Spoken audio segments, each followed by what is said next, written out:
সুবহানাল্লাহ বলে এর কাছে প্রস্তাব দিতে সাদিক না আপনার এই কথাটাই এই হাদিসটা বোঝানোর জন্য লা তাআতা লি ফাতারিন লি মাসিয়াতিল্লাহ আল্লাহ তাআলার অবাধ্য হয়ে স্রষ্টার সৃষ্টির অবাধ্য হয়ে সৃষ্টির অনুগত করা যাবে না। আল্লাহ বলেন বান্দা আমার পাওনা এবং বান্দার পাওনা আদায় করার নামে ইবাদত। দুইটার মধ্যে আগে কোনটা, বান্দারটা না আমারটা? আল্লাহ বলেন আমারটা। তো কেন?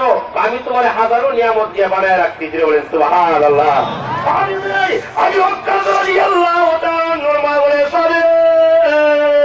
ও সাদ, যদি তুমি আল্লাহর পাওনা নূরের দরবারে গিয়ে ঈমান শিক্ষা করা না তাহলে সাদ আমি রোজা রাখলাম না খায়া মারা যাব, তুমি আমার হক নষ্ট করবা।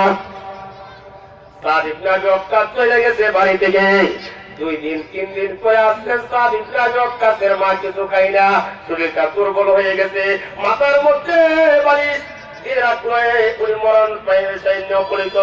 সাদ ইবনে আবি ওয়াক্কাসের আওয়াজ যখন শুনল মা বলে গিয়ে যখন ডাক দিল, সাদ ইবনে আবি ওয়াক্কাস বলছেন আমার দরদে আমার সন্তান ফিরে আসছে। এবার মাথাটা উঠাইতে পারে না, চেষ্টা করতেছেন। এবার সাদ ইবনে আবি ওয়াক্কাস বলে মা গো মাথা উঠেন না, আপনার কষ্ট হবে। সাদ ইবনে আবি ওয়াক্কাসের মা বলে ও আমার সাথীরা আমারে খাবার দাও, আমার সাদ আমার পথে ফিরে আসছে, মার দরদ জাগাইছে। মার পাওনা আদায় করার জন্য সাদের দিলের মধ্যে তামান্না তৈরি হয়েছে। এবার সাদ ইবনে আবি ওয়াক্কাস বলে মা গো খানা কেন খাবেন? ও বাবা তুই না নবীর দরবার আল্লাহর পাওনা ছেড়ে দিয়েছ।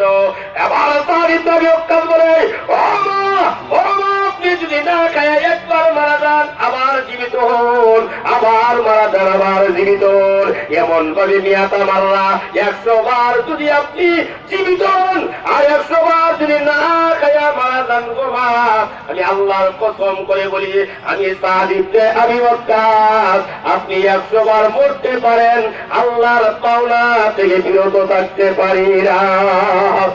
এবার সাদ ইবনে আবি ওয়াক্কাস বলেন, সাদ ইবনে আবি ওয়াক্কাসের মা বলেন ও আমার সাথে খাবার দে, আমার সাদ আল্লাহর পাওনা দেওয়ার জন্য ব্যস্ত হয়ে গেছে।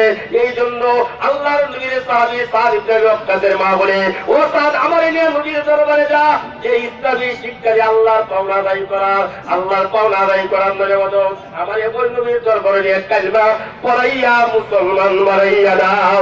সাদ ইবনে আবি ওয়াক্কাস যখন গেলেন আল্লাহর নবী দাঁড়াইয়া গেলেন, আল্লাহর নবী কোন রিওয়ায়াতে আসছেন আল্লাহর নবী সাদ ইবনে আবি ওয়াক্কাস কাইনে কপালে চুমু দিতেন আর বলেন ও সাদ ইবনে আবি ওয়াক্কাস হাদিসের মধ্যে উলামায়ে কেরাম জানেন একটা শব্দ খুব বেশি বেশি পাওয়া যায়। আল্লাহর নবীর ভক্ত সাহাবায়ে কেরাম আল্লাহর নবীকে যে সমস্ত সাহাবায়ে কেরাম নবীজিকে মহব্বত করতেন তারা নবীজির ক্ষেত্রে একটা শব্দ ব্যবহার করতেন হাদিসে, যে শব্দটা খুব বেশি বেশি পাওয়া যায়। এই শব্দটা হইল কাদা কাবি ও উম্মি, ও আল্লাহর নবী বিশ্ব নবী আপনার পায়ের নিচে আমার মা বাপ কুরবানি হোক। সুবহানাল্লাহ। কিন্তু সাদ ইবনে আবি ওয়াক্কাস রাদিয়াল্লাহু তাআলা যখন নবীর দরবারে আসতে গেলেন আল্লাহর নবী বিশ্ব নবী সাদ ইবনে আবি ওয়াক্কাসের কবরে চুমু দিয়ে বলে ও সাদ সাহাবায়ে কেরাম আমার ক্ষেত্রে বলে কাদা কাবি উম্মি আমার মা বাবা কুরবানি হোক আপনার জন্য।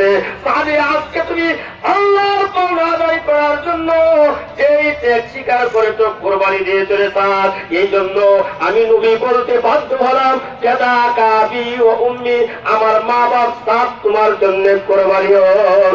ইতোমধ্যে জিবরাইল এসে বলেন আল্লাহর পয়গম্বর আল্লাহর পাওনা দেওয়ার জন্য সাদ ইবনে আবি ওয়াক্কাস কুরবানি স্বীকার করেছেন। ও নবীজি আল্লাহ বলেছেন সাদ ইবনে আবি ওয়াক্কাসকে আল্লাহ নিজে সালাম দিয়েছে। যারে হাজিরিন আল্লাহ আপনার যাই হোক প্রধানমন্ত্রী সবাই এসে গেছেন, প্রধান বক্তা ইনশাল্লাহ উনিও প্রস্তুত বাংলাদেশের মধ্যে নাম করা একজন বক্তা ইনশাল্লাহ আমার পরিচিত, আল্লাহ ওনার আওয়াজকে আরো খরচ করে সকলে বলি আমিন।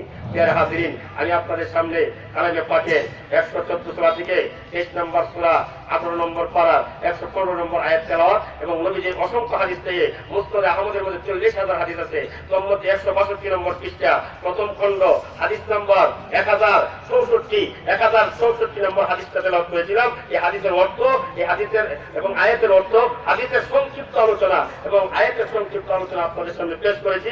আল্লাহ তাআলা এই কথাগুলির উপর আমল করে আমাদের জিন্দেগিতে দুনিয়াতে শান্তি, আখিরাতে মুক্তি, দুনিয়াতে 2টা পুরস্কার, আখিরাতে 1টা পুরস্কার জান্নাত লাভ করার তৌফিক দান করুক, সকলে বলি আমিন।